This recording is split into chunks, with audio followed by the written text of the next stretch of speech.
तो welcome back guys, Pokemon community में आपका स्वागत है। आज हम अपने चैनल पर आ चुके हैं। ये हमारा सेकंड चैनल है और ये हमारी फर्स्ट वीडियो है। देखते हैं आज हम क्या देखने वाले हैं। आज हम देखने वाले हैं टॉप 10 पोकेमॉन। और गाइस ये किड्स की रैंकिंग है, क्योंकि किड्स और एडल्ट्स में फ़र्क होता है। किड्स बेसिकली किड्स के लिए एनिमे बनाया गया है। सीरियसली गाइस, एनिमे किड्स के लिए ही बनाया गया है, लेकिन जो बल्बापीडिया है वो एडल्ट्स के लिए बनाई गई है, ताकि एडल्ट्स को भी कुछ देखने के लिए मिले। क्योंकि पढ़ाई सिर्फ और सिर्फ एडल्ट्स कर सकते हैं, ना कि किड्स। और किड्स और एडल्ट्स में बहुत फ़र्क है, जो फ़र्क हम आज आपको बताने वाले हैं। आज हम टॉप 10 पोकेमॉन की बात करने वाले हैं, जिसमें बहुत सारे पोकेमॉन आएंगे और कुछ ऐसे भी पोकेमॉन आएंगे शायद क्या पता आपने इनका नाम सुना भी ना हो। तो देखते हैं कि इस पोकेमॉन की लिस्ट में कौन जीता है। उनमें बहुत बढ़िया बढ़िया पोकेमॉन आने वाले हैं, तो देखते हैं इस पोकेमॉन की वीडियो में कौन जीतता है। तो स्टार्ट करते हैं हमारी टॉप 10 से। टॉप 10 हुपानबाउंड। बेसिकली हुपानबाउंड एक लेजेंडरी मिथिकल पोकेमॉन है जो बहुत शक्तिशाली है। उसने बहुत ही बड़े बड़े कारनामे करे हैं, जैसे कई लेजेंडरीज को स्पॉन करना, जिसमें डियालगा, पालका, ग्रेटिना, ग्राउडॉन, कायोगर और भी बहुत सारे पोकेमॉन लाइक क्रियोरम, ऐसे बहुत सारे पोकेमॉनों को उसने स्पॉन किया था। और उसके सामने आए थे रिकोजा और लेटियोस एंड लेडियास, और उससे बैटल लूगिया ने भी की थी।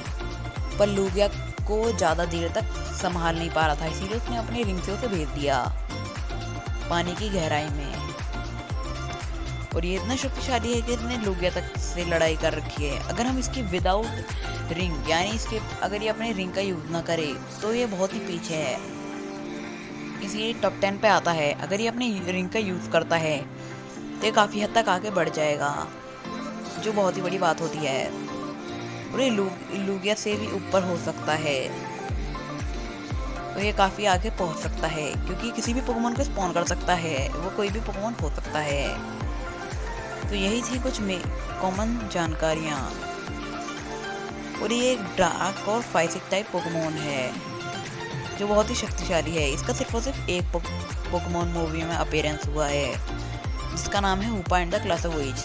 उसके अलावा इसमें इसका किसी भी फिल्म में अपीयरेंस नहीं हुआ है। और फिल्म की स्टार्टिंग में ही इसने ग्राउडोन और कायोगर को स्पॉन कर दिया था। तो देखते हैं हमारा अगला पोकेमॉन 9th नंबर पर कौन आता है। नंबर 9 ग्रेटिना। ग्रेटिना भी एक लेजेंडरी मिथिकल पोकेमॉन है जो जनरेशन 4 से बिलोंग करता है, और यह बहुत शक्तिशाली है। ये सिनोलिक से बिलोंग करता है, क्रिएशन ट्रियो का एक मेंबर है, जिसमें क्रिएशन ट्रियो में 3 पोकेमॉन आते हैं। उनमें से ही एक पोकेमॉन ग्रेटिना है जो बहुत शक्तिशाली है। और ये टॉप 9 पे इसलिए आ रहा है क्योंकि इसमें बहुत ही ज़्यादा पोटेंशियल है, पर एनिमे के बेस पे ये बहुत कमज़ोर है।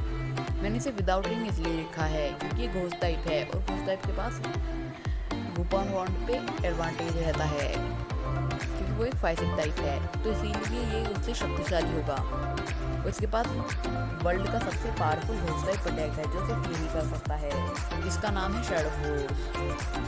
और वो इसका सिग्नेचर मूव भी है, जिससे हमें पता चलता है कि कितना शक्तिशाली है। और अगर हम अगले पोकेमॉन की बात करें तो अगला पोकेमॉन इससे भी शक्तिशाली है। तो देखते हैं अगला पोकेमॉन कौन सा है। पर मेन ये कॉमन जानकारी ग्रेटिना के ऊपर थी। इसकी 2 फॉर्म्स हैं जो अलग अलग डायमेंशन पे काम करती हैं। इसकी ये एक डायमेंशन का किंग भी है। बस यही कुछ इसकी बेसिक जानकारी थी। तो बढ़ते हैं अपने नेक्स्ट पोकेमॉन की तरफ। Number 8 Lugia. लूगिया एक फ्लाइंग टाइप और लेजेंडरी एंड मिथिकल पोकेमॉन है जो जनरेशन 1 से बिलोंग करता है। और ये इतना शक्तिशाली है कि ये चाहे तो अपनी पंखों से एक ऐसा स्टॉर्म क्रिएट कर सकता है जो पूरे 40 दिन तक चल सके, और चाहे तो उसको शांत भी कर सकता है। और इसने ही अकेले ही मिलकर पूरे के पूरे ट्रियो को, लेजेंडरी बर्ड्स के ट्रियो को हरा दिया था। इनने मेनली उनको हराया नहीं था, ये उनसे बच रहा था क्योंकि उन्हें मारना नहीं चाहता था। पर फिर भी इसने अपने एक अटैक से मोल्ड्रस, आर्टिगोनो और जैप्डोस को बहुत ही दूर फेंक दिया था। और यह बहुत शक्तिशाली भी है, लेकिन ने बहुत खतरनाक काम किए हैं। इसने ह्यूमन बाउंड से भी लड़ाई करी है, जिसमें इसने काफ़ी अच्छा अपीयरेंस दिया था। इसके अपीयरेंस से ही रिंग के अंदर से एक पूरा का पूरा बाउंडर से निकल गया था, जिससे हमें पता चलता है कितना शक्तिशाली है और ये पानी के अंदर जिंदा रह सकता है। और ये द गार्डियन ऑफ द सी है, जिससे हमें पता ही चलता है कि कितना शक्तिशाली पोकेमॉन है। बस बेसिकली इसकी जो मेन जानकारी है वो यह है कि इसका सिग्नेचर मूव है एरोब्लास्ट, जिस ब्लास्ट ने ही एक बार में ही पूरी की पूरी मशीन को उड़ा दिया था। उसने पूरे के पूरे आइलैंड को डिस्ट्रॉय कर दिया था सिर्फ अपने एक ही एरोब्लास्ट से। तो अभी आपको पता ही चल गया होगा कि कितना शक्तिशाली पोकेमॉन है। तो अगला पोकेमॉन है जो हम आपको बताने वाले हैं। तो चलिए अगले पोकेमॉन की तरफ बढ़ते हैं। नंबर 7 कायोगर। तो कायोगर भी एक लेजेंडरी मिथिकल पोकेमॉन है जो बिलोंग करता है वेदर ट्रियो से। और वेदर ट्रियो में 3 मेंबर्स हैं, जिनमें से यह भी एक है। और इसके अंदर इतना पोटेंशियल है कि चाहे तो पूरी की पूरी अर्थ में ही पानी ला सकता है। और हम चाहे तो प्राइमल की बात कर सकते हैं। प्राइमल में ये पूरे पानी को बढ़ा भी सकता है। इसकी नॉर्मल फॉर्म में पानी को बढ़ा नहीं सकता, लेकिन ये पानी के साइड अटैक कर सकता है। और इसका एक सिग्नेचर मूव भी है। और यह बहुत शक्तिशाली पोकेमॉन है, जिसने काफ़ी बड़े बड़े काम किए हैं। इसने ग्राउडोन से लड़ाई भी की है, जिससे हमें पता ही चलता है कि ग्राउडोन और कायोगर की लड़ाई में कितनी भयंकर लड़ाई हुई होगी। और उसमें भी इसने अपना काफ़ी अच्छा अपीयरेंस दिया था, जिससे हमें पता चलता है कि कितने शक्तिशाली पोकेमॉन है। और अगर हम बात करें इसके पोटेंशियल की, तो ये बहुत ही ज़्यादा पावरफुल है। ये इतना पोटेंशियल रखता है कि चाहे तो पूरी की पूरी अर्थ को ही तबाह कर सकता है। ये इसकी कुछ मेन जानकारी थी जो मैंने आपको बता दी है। तो मेनली अपना 6 नंबर पर जो पोकेमॉन आता है वो हम आगे बताने वाले हैं। जो 6 नंबर पर पोकेमॉन आता है वो है number 6 ग्राउडोन with powerful form.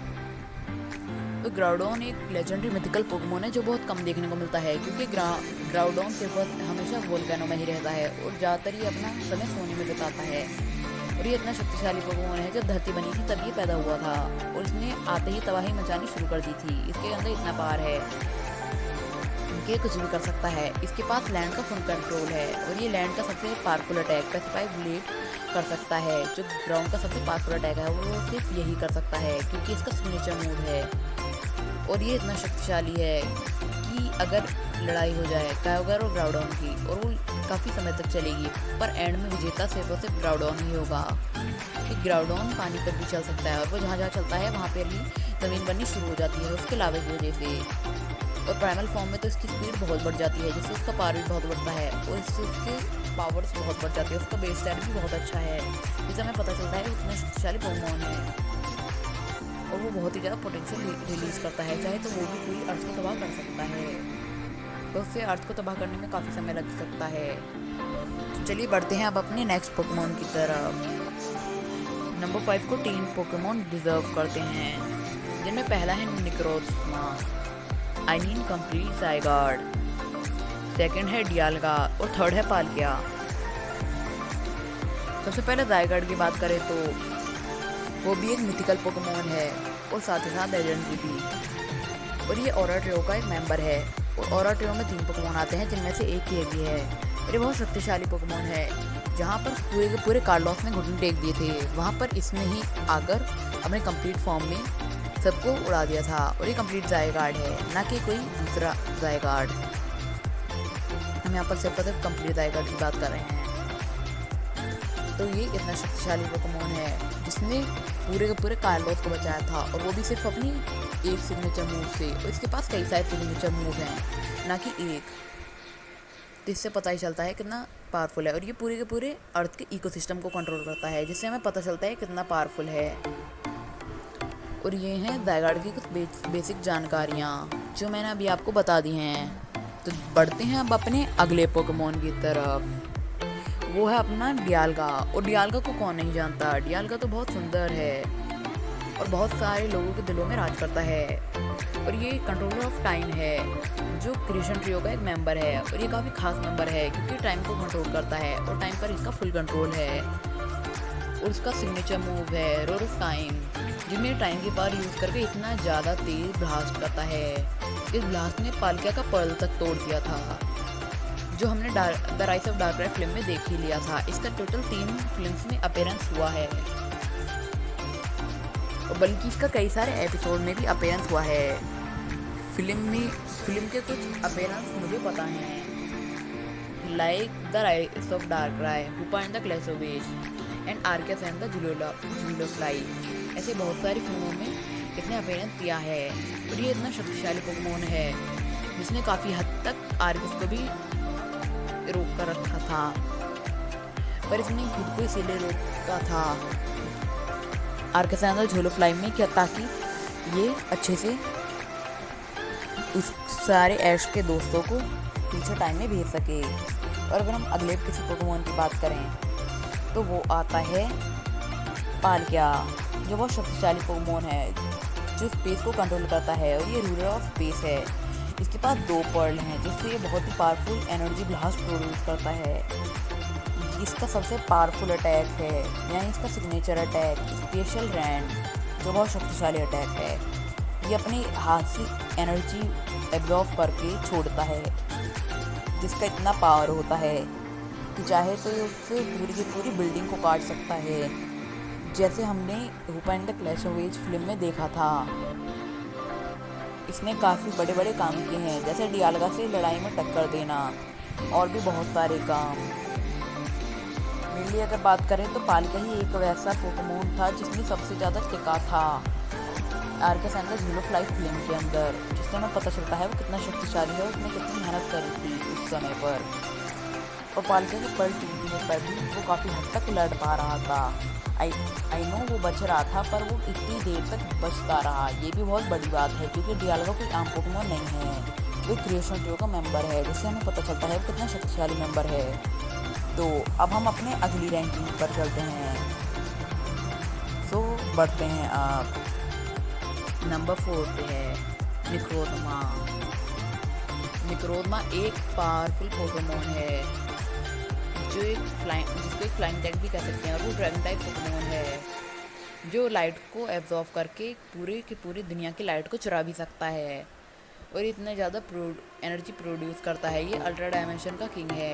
Ultra dimension एक वो डायमेंशन है जिसमें बहुत सारे डायमेंशंस आते हैं, और बहुत सारे प्लैनेट्स भी आते हैं, और ये उसको पूरे को कंट्रोल करता है, और ये काफ़ी ज़्यादा खतरनाक पोकेमोन भी है, और इसकी लाइट ही इतनी ज़्यादा है कि अगर कोई इसे डायरेक्ट देखे तो वो अंधा भी हो सकता है। नॉर्मली अगर हम एनिमे में देखें तो एनिमे में हमें साफ साफ इसका चेहरा, इसके शरीर पे बना लोहा दिख जाता है, लेकिन इसके लाइट से इसका शरीर नहीं दिखता है। इसके अंदर इतने ज़्यादा लाइट है जितना ज़्यादा सूरज के अंदर भी नहीं होगा, तो इंसान तुरंत देखकर ही इसको मर भी सकता है, और इसके पास जाने पर तो वो जल ही जाएगा, जिससे पता ही चलता है इसका टेम्परेचर कितना है। लाइट से इसका बहुत ज़्यादा टेम्परेचर है, जिसको हम सोच भी नहीं सकते, और इतने टेम्परेचर होने के बावजूद भी यह खुद को इतना शांत दिखाता है। दिखने में बहुत ही खूबसूरत भी है, लेकिन अगर हम इसको छुएंगे तो इसको छूने से हमारा शरीर तो जलेगा ही, और हाथ तो एक्स्ट्रा जलेगा तो अलग। और ये बहुत शक्तिशाली पोकेमोन है, जो पूरे के पूरे सोलगैलियो और लूनार को भगा कर टाइमलाइन में मार रहा था, जो हमने क्लिप देखी थी, और उस क्लिप को देखकर तो इतनी हंसी आ रही थी कि कोई इसको रोक ही नहीं सकता। वैसे बहुत से लोग सीरियस भी थे, पर उसमें बहुत हंसी आ रही थी, जब अगर हम ये सोचें कि उन्हें वो भगा कर मार रहा था, इससे बहुत हंसी आता है। लेकिन मेनली निक्रोधमा एक शक्तिशाली पोकेमोन है, जो बहुत ही हद तक बंदों को टक्कर दे सकता है। जब हम अपने अगले पोकेमोन की तरफ बढ़ते हैं तो अब शुरुआत हो चुकी है टॉप 3 पोकेमोन की, जिससे हमें पता चल जाता है कि वो कितने शक्तिशाली होंगे। Top 3 Arceus. अब यहाँ पर पावरफुल पोकेमोन की बात आ चुकी है, जिसमें एक यूनिवर्सल पोकेमोन आ चुका है, the God of world Arceus.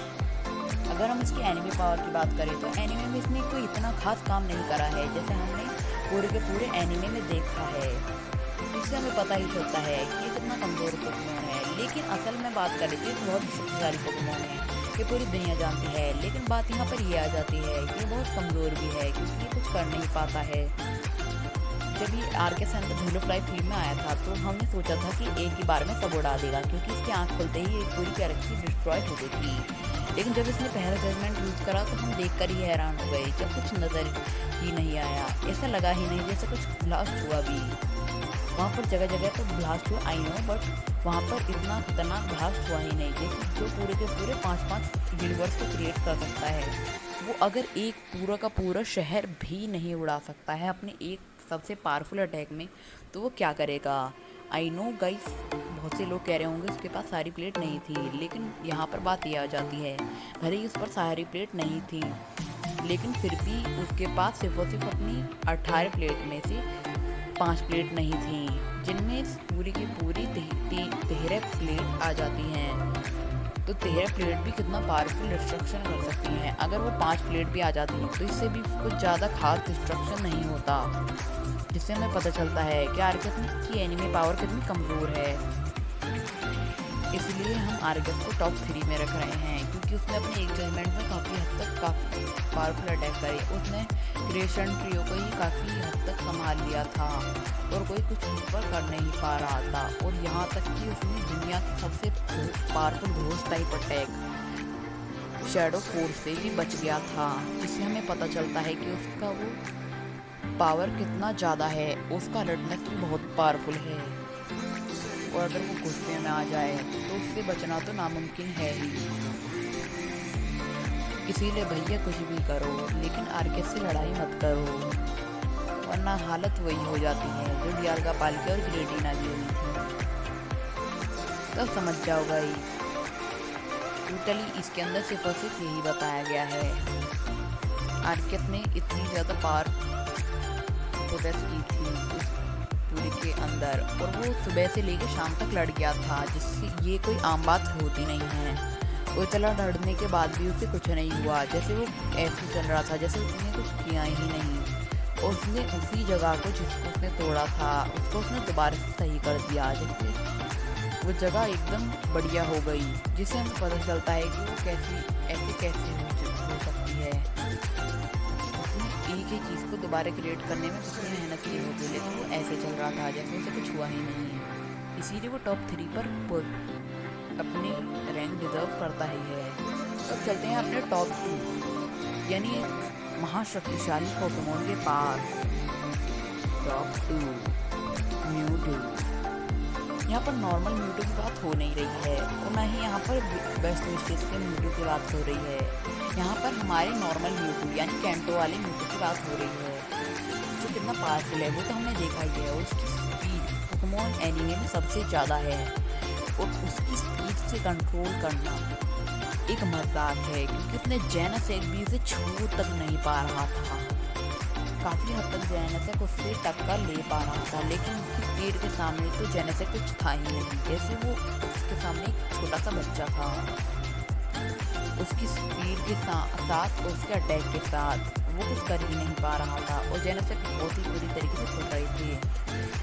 और एक लेजेंडरी पोकेमॉन जेनेसेक कितना पावरफुल हो सकता है, जो सिर्फ और सिर्फ बग टाइप एक ही पोकेमॉन है, तो उसको एनिमी कितना ज़्यादा पावरफुल दिखाएगा। और वो एक नहीं कई गई थे, फिर भी म्यूटू ने सबको एक साथ संभाल लिया, और वो भी पूरी बिल्डिंगों से बच कर। तो इतनी स्पीड में अपनी स्पीड को कंट्रोल करना भी बहुत मुश्किल है, लेकिन म्यूटू ने ये सब कंट्रोल कर इतनी स्पीड प्रोसेस की कि वो छू भी नहीं पा रहे थे।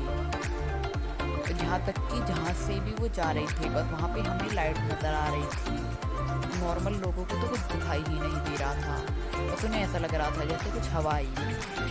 जैसे वहाँ पर लड़ाई हो रही थी तो हमने मेन पोकेमॉनों को देखा था जैसे वहाँ पर लड़ाई हुई। तो अब बढ़ते हैं अपने नंबर 1 पोकेमॉन यानी the God power level Pokemon के ऊपर।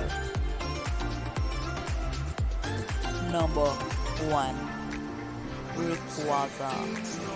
तो गाइस इसमें किसी को कोई डाउट नहीं होगा कि रेक्वाजा नंबर 1 पे क्यों है, क्योंकि रेक्वाजा यार लिटरली ये भींस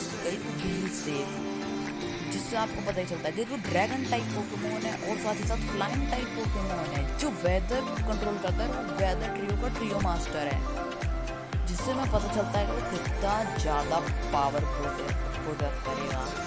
उसने एक ही ड्रैगन असेंट में पूरे के पूरे फुल एचपी, मतलब फुल एचपी नहीं, कम से कम 70 या 80% एचपी ग्राउडोन और कायोगर की सिर्फ और सिर्फ एक ड्रैगन असेंट में विद प्राइमल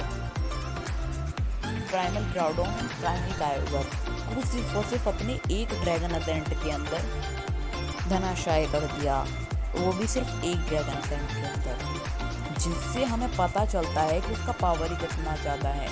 उसने दुनिया के सबसे powerful ground type attack precipice blade, वो भी लेजेंडरी पोकेमोन ने किया था, और वो भी विद प्राइमल पावर, और वो भी एक नहीं 6, जिसको उसने सहते हुए ऐसे किया जैसे उस पर एक कोई खरोच ही नहीं आई और कुछ लगा ही नहीं, और धुएं से निकलकर जो उसने ड्रैगन असेंट मारा गई पानी तक ऊपर की और हवा में उड़ रहा था, उसकी ये स्पीड थी। और गई उसने मांगा में तो गई पूरा का पूरा मीटियोर उड़ा दिया था, वो भी सिर्फ हमने एक ड्रैगन असेंट में उसने मेगा चाइल्ड एक्ट पर आया, वो भी अलान पे।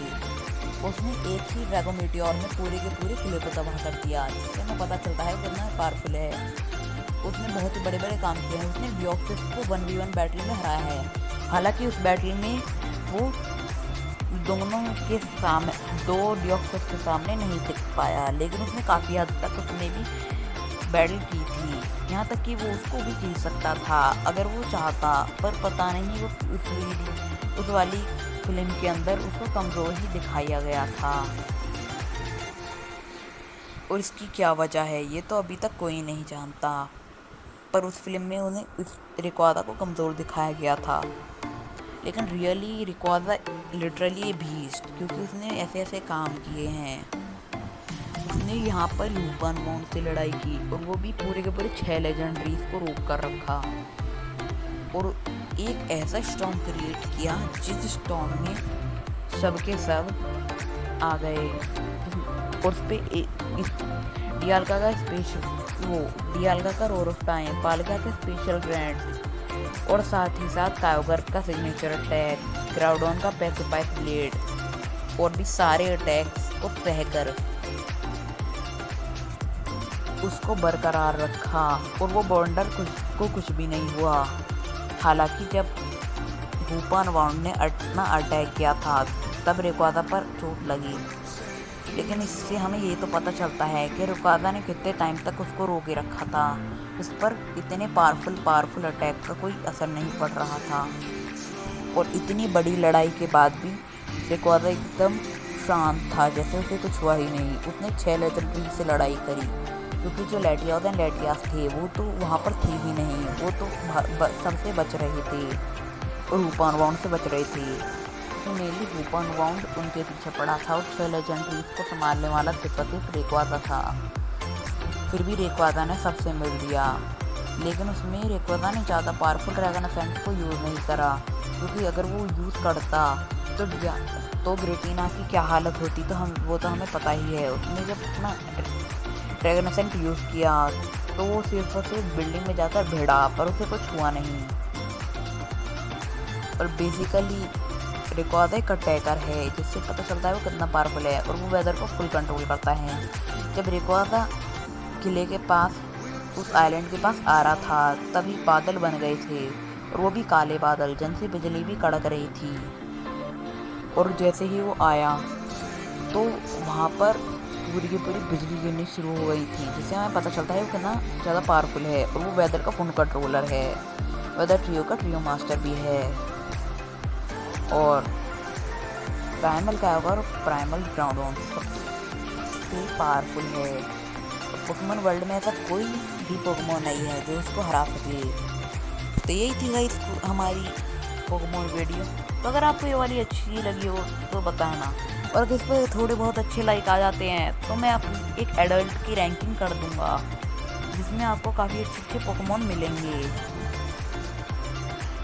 तो मिलते हैं अगली वीडियो में, तब तक ले टाटा बाय बाय, लेकिन मुझसे तो मिल लो। अगर रेड से नहीं मिलोगे तो क्या बनेगा? पोकेमॉन मास्टर बनो, लेकिन पहले मुझसे मिलो, वरना मज़ा नहीं आएगा ना। सो बाय।